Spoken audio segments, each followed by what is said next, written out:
may I come your way via this way of audio rather than video for some reason? I hope you don't mind because my voice is clearly audible, isn't it? Yes. Yes, it Well, is because clear. I'm at a location where it's a little it's the light is not great, so I think maybe you allow me to go this way. Um, well, congratulations. Great things have been shared, been spoken, been talked about. Sister Gwen Nash, congratulations. I didn't know you were an evangelist and a great talented songwriter or something like that. And so big up and congrats. My son is a And songwriter. I'm oh, it's your son. Okay. yeah, All I'm right. the requester. Oh, okay. So I had a terrible connection tonight, so some words passed me by. But yeah, it was great to hear all of you talk about all these things. You went too American tonight, so I was a little bit because you're talking about attending all those meetings, and I am a few thousand miles away, so it's hard for me to be there. Anyway, but it's it's great. I believe there will be a time I'll come and I'll stay in the US for a month or two so I can get to know everybody and go everywhere.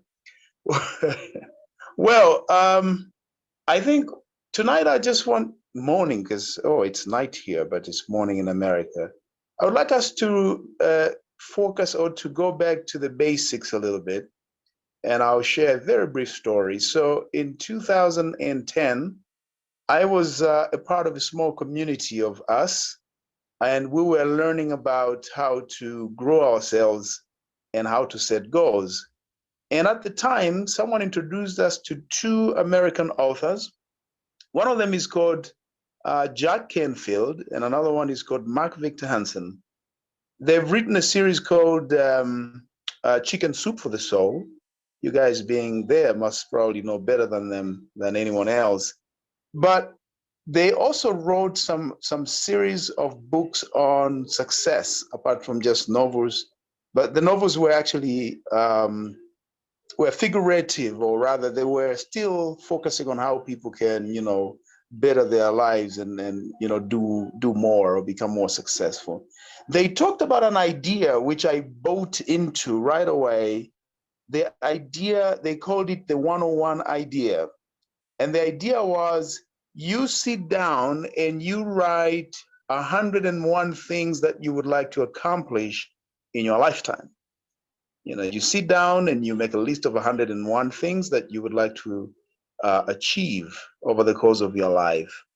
And the list should, of course, cover all areas of life, like the places you want to go to, the family, the kind of family you want to have, the career or the business you want to run, anything, the vacations you want to take around the world, how much money you want to make, the books to read.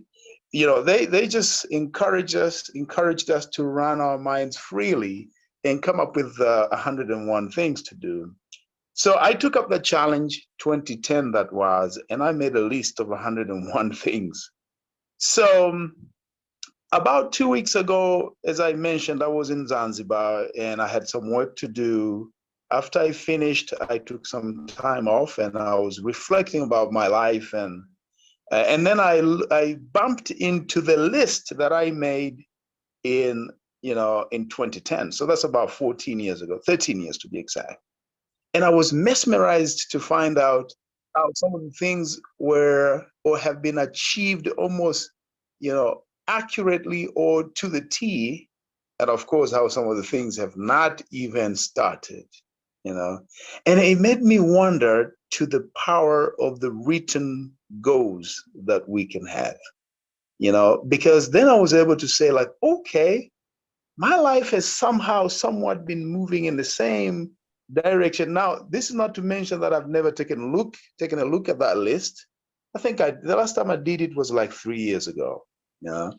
And it's amazing how you can see your life unveil or unfold if you have a written list of goals. Now, I'm not asking you to write 101 things. unless you want to do so, that's okay. But I'm asking you to write down maybe 10 goals that you want to accomplish this year. And if 10 is a whole lot, how about 5? Can you put down 5 things that you want to accomplish this year? And then put your mind, body, and soul working day by day in achieving them. You know, you guys say, and you have told me that if it ain't on paper, it ain't a goal.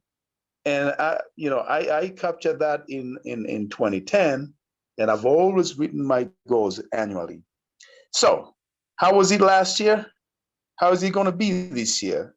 What will your goals be about? If I was to ask you, what are the top 3 goals that you're working on this year? What would they be? Please focus on those goals, and I'm sure God's light will be with you each and every day in accomplishing those goals. I'm not a Jewish prophet, I'm not a preacher, but I know and I believe in God that He helps people who know where they're headed in life. With that being said, I want to thank you for listening. Thank you so much, and I hope to meet you again in the next session. Thank you all. Thank you, brother. Thank you. As always, you bring the gems, you bring the knowledge. I think we were all writing or taking mental note of everything that you were saying. Amazing insight. We appreciate you greatly.